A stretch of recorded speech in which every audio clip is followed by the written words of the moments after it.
growing up, I would say that I was both fiercely proud of him, fiercely proud to have a Yiddish writer as a father, and at the same time distinctly embarrassed by him. It was it was the 1950s, a very assimilationist era, and my family had this fresh off the boat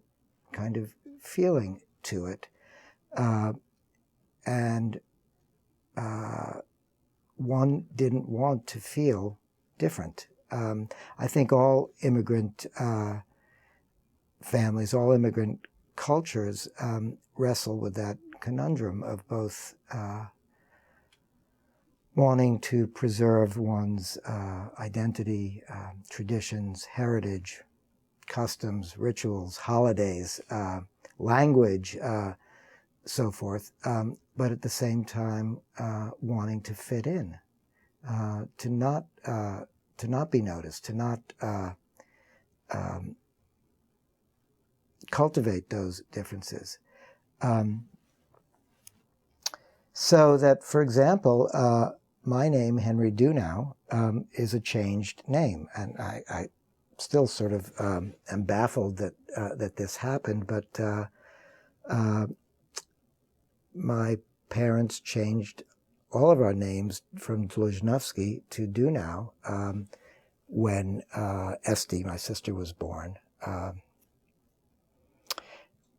And although Esty and I grew up in a Yiddish-speaking home, and very much a Yiddish-centered home, I mean, in addition to my father and his involvement in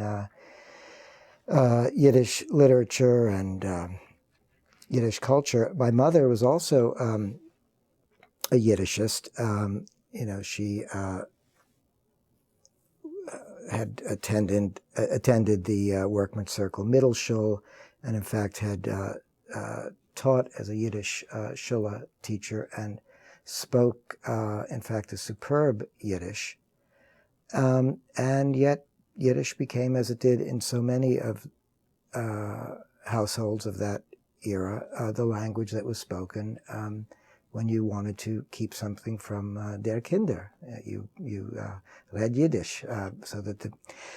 nonetheless, Esty and I picked up quite a bit, and we do understand a fair amount of Yiddish, but it's painful to me that we weren't raised more forcefully to hold on to this language that was so precious to both of my parents.